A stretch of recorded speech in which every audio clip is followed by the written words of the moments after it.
Assalamualaikum warahmatullahi wabarakatuh. Halo semuanya, selamat datang di Elite Podcast. Hari ini kami kedatangan narasumber cantik di samping saya, yaitu Azel, dan saya sendiri sebagai komunikator Fania.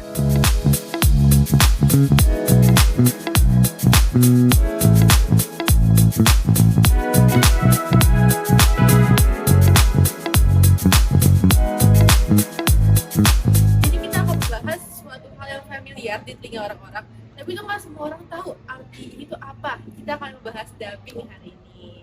Yeay! Langsung aja kita mulai ke pertanyaan pertama, yaitu apa itu dubbing? Oke, menurut Azel nih, apa sih dubbing itu?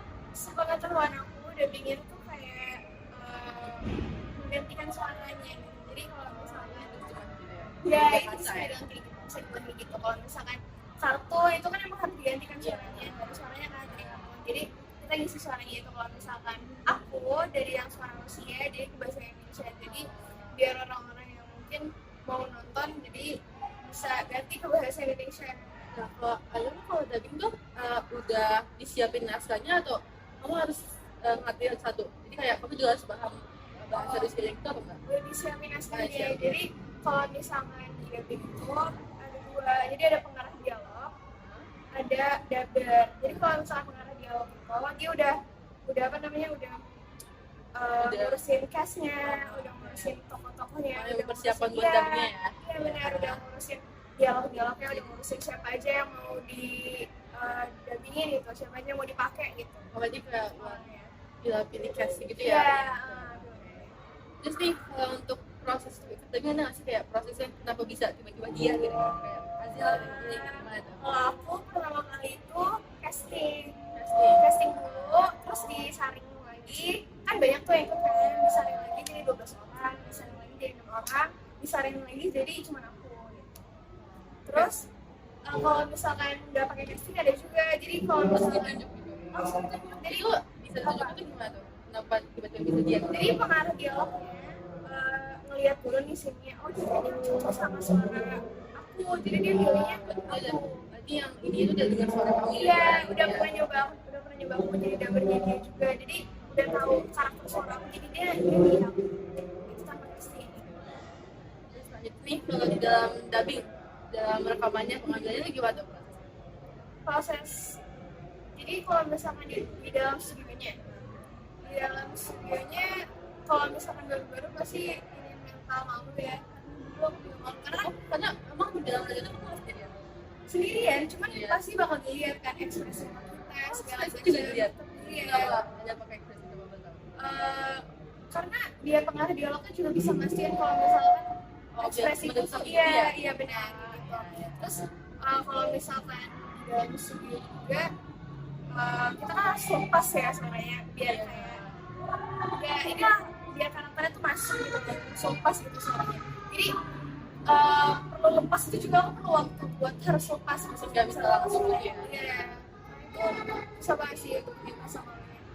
Terus ada apa sih kamu kayak ada yang penyemangat untuk motivasi biar lebih apa ya biar lebih cepet gitu, lebih nyaman lebih cepet gitu. Ada nggak?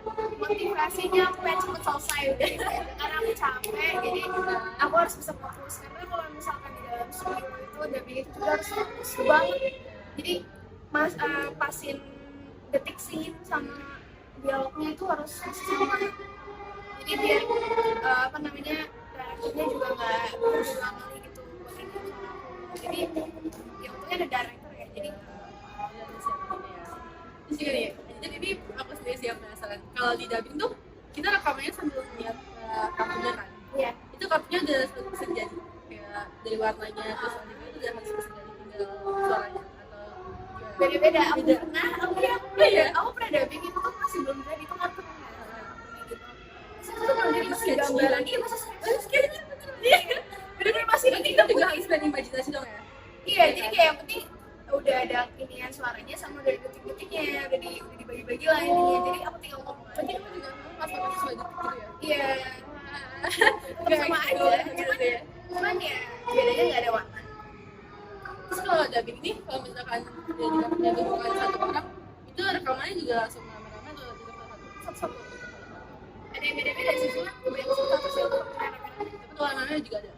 Kayaknya ada sih. Oke, sebentar ya. Oke, terus sebelum dubbing nih ada persiapan nggak sih, mau mental ataupun fisik gitu? Kalau untuk udah terbiasa kayaknya enggak ya. Kalau untuk udah terbiasa, cuma kalau dulu masih ya awal-awal aku nyiapin ini deh dulu yang penting mood aku dulu Kalau misalkan capek nggak bisa ya? iya kalau misalnya mood aku lagi jelek itu pasti bawa jadi harus ngumpulin mood dulu kayak aku dulu waktu kecil aku kayak beli permen beli Jadi coba balik ya. biar bisa Terus kalau misalkan nih jadwal lagi padat banget, terus kamu tetap harus dubbing, dia kamu tetap harus atau lain saya waktu aja gitu? sebenarnya beda-beda ya ada yang kadang tuh padat gara-gara kayak dikejar sama Deadline. iya deadline harus dikirim ke Rusia sekarang harus ini jadi aku harus benar-benar harus gitu nggak bisa ngelak lagi aku harus Terus kalau gitu pasti beda ya film? iya ada beda ya gitu soalnya harus benar-benar dikejar jadinya harus cepat pernah sih kayak gitu tapi alhamdulillah keseringannya kayak bisa diinin sama jadwal Profesional guys. Oke, terus kalau teknik itu ada nggak sih? Tapi kayak kan pasti kan yang membedain suara kita ya. Ada nggak sih? kalau misalkan teknik-tekniknya mungkin kalau misalkan ini ya apa namanya di satu film kita satu orang itu ada dua tokoh Oh iya. itu kan harus dibedain ya cuman aku nggak pernah sih dapet kayak gitu cuman papi aku pernah papi aku bisa Itu teknik papi kamu juga di Korea. paling kayak ada yang diberatin ada yang suara biasa ada yang diberatin ada yang suara biasa gitu. Terus kalau biasanya nih ini deh aturan khusus tapi berbeda kan nih di kartunya tuh genre cewek, tapi dubbingnya tuh cowok, itu bisa itu bisa karena ini ya suara bukan cowoknya feminin Iya. atau nggak suara ceweknya berat. Iya. Terus kalau misalkan nih ada yang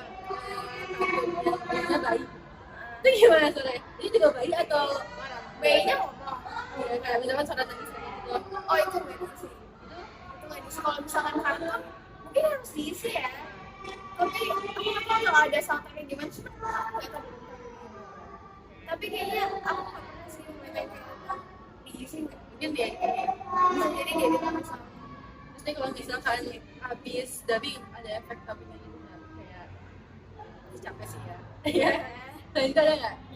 selain capek Kayak suaranya kayak serak atau apa gitu. Udah, oh, udah iya, habis. iya pernah sampai habis besar-besar waktu itu kan Masya kan lagi suka teriak kan itu kan cicilan banget terus ya udah aku kerjanya teriak ketawa gitu tuh bikin sih banget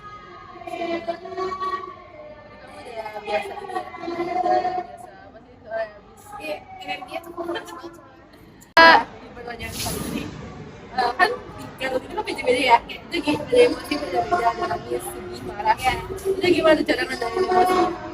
pertama kan kalau misalnya kita pikir tuh ada yang jadi kita ngeliat scene-nya dulu kita perhatiin kita rasain emosi dulu baru kita praktekin jadi dulu ngeliat scene dulu baru diulang lagi scene-nya kita langsung langsung praktek Itu biasanya berapa lama? kalau misalkan kita udah bisa rasain udah bisa feelingnya udah dapat itu bisa langsung sekali take udah cuman kadang memang kalau misalkan masih belum bisa kali Kayak sampai kayak proses dari awal sampai habis tuh kayaknya berapa lama? prosesnya Iya, sekali pengambilan itu berapa lama? tergantung filmnya ya tergantung filmnya gimana tergantung series kadang aku pernah kayak satu series satu film series itu kan ada Satu set season satu episode yang beda season itu kan sekitar misalkan 12 episode itu aku bisa kayak 3 hari 4 hari non-stop. nggak nonstop ini kayak lagi dimulai diinin lagi Terus kalau misalkan dubbing itu yang membuat kamu tuh apa? Yang buat lama dubbing itu apa? Yang ulang ya? iya yang buat lama itu adalah kalau misalkan kita nggak fokus gitu Lagi moodnya kurang ini ya? iya kalau awalnya kalau misalkan kita lagi misalkan kita nggak fokus pasti kan ini diulang lagi jadi kayak misalkan ini telat nih atau masuknya telat jadi itu diulang lagi itu yang bikin jadi harus fokus banget Berarti dubbing itu harus punya mental aja kan? Gimana ya? Oke, ini dubbing udah seputar dubbing udah nih guys. Sekarang kita bahas karirnya Azel ini kali ya. Gimana sih awalnya tuh bisa tiba-tiba dubbing? Awal dari casting banget. Jadi apa mungkin dia jadi papi atau Iya, dia jadi papi? jadi pertama kali tuh aku masih kecil banget, masih kelas 1 SD, terus tiba-tiba terus tiba-tiba aku bilang ada mau ikut gak dubbing gitu kan. Terus aku tuh Pengen ditemenin doang atau emang diajak kami buat dubbing? diajak aku buat casting gitu. Jadi aku kan emang tau proses tapi kan double segala macam. Jadi ya kan dulu centil ya pengennya kayak dikenal gitu. Akhirnya aku suka sama orang, suka sama kameramen. Akhirnya dia mau gitu kan. Akhirnya casting lagi. Aku tuh gak mengharapkan apa-apa. Aku cuma iseng ikut aja casting. Karena orang Rusianya waktu itu Aku ketemu orang Rusia sih. enggak, orang Rusianya mintanya orang kecil banget.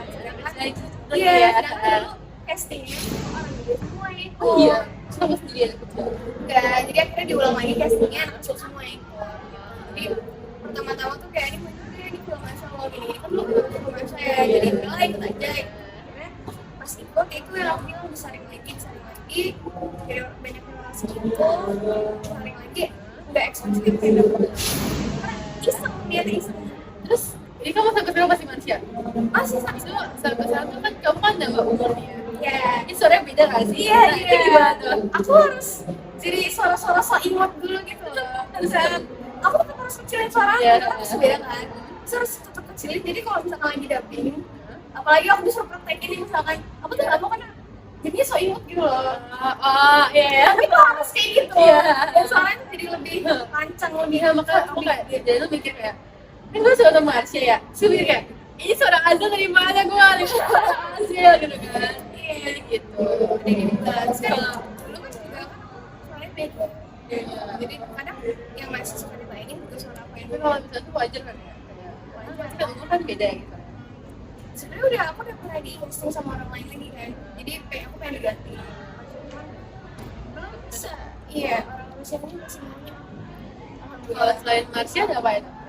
Kartun atau mungkin series film gitu? Apa aja dah?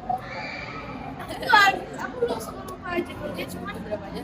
yang aku ingat yang paling berkesan buat aku adalah aku pernah ngisi Stranger Things. Jadi siapa? Suzy Kita. Ini suara kamu berarti? serius di season 4 Iya. Oh, berarti kalau itu berarti setiap episode itu beda suaranya. ya kan kalau misalnya Suzy kan cuma Oh, iya. doang. Yang buat pesan tuh apa? Karena itu terkenal, Stranger Things terkenal banget, kayak Ya kayak kamu kayak sebenarnya kayak seneng banget gitu sih kayak soalnya pertama pas aku kayak pas lagi dubbing, aku nggak tahu ini film apa, kayak seru banget. Ini Stranger Things gitu. dan itu ada lagi nggak? Ada aku jadi pernah nonton di mixtape, itu kan terlalu terkenal, cuman bagus sebenarnya, bagus mixtape. Terus banyak aku film Terus kamu selama ini dubbing itu selalu bahasa Indonesia? selalu bahasa Indonesia. Nah, ini dia tadi beberapa karya Azel sama di dubbing. Dan di sini aku mau kasih kesimpulan nih ya dari narasumber kita ini, Azel. Kalau jadi dubbing tuh ya harus siapin mental yang pertama, karena mental tuh benar-benar ngaruhin banget ke dubbing kita. Kalau misalkan mental kita atau mood kita lagi jelek, itu pasti juga mungkin hasilnya kurang memuaskan gitu ya. Dan sedangkan ketika mood kita atau mental kita lagi bagus atau yang benar-benar lagi semangat buat dubbing, itu hasilnya pasti bakal oke gitu. Terus juga ya dari kakak aja membuktikan kalau dubbing kalau profesi itu nggak jadi dewasa gitu kan, dari kita dari kecil pun juga bisa kayak ini yang dari SD yang udah kerjanya oke banget, yang jadi gaji aja dari kecil. Iya. Dia dari kecil udah dapat nafkah, dapat duit. Cuan. Terus juga apa ya, mungkin banyak sih kesimpulan dari aku ya. Makasih buat teman-teman semua yang udah dengerin podcast kami. Yang mungkin kalau misalkan hasilnya bagus, terus kita buat podcast lagi di episode selanjutnya ya. Terima kasih. Terima kasih juga buat kakak Azel yang udah sumber. Makasih banyak udah ngomongin waktunya. Makasih ya, makasih Azel. Terima kasih juga buat kameramen. Makasih Kera. Makasih ya Kera. Oke, sekian guys. Bye bye. Wassalamualaikum warahmatullahi wabarakatuh.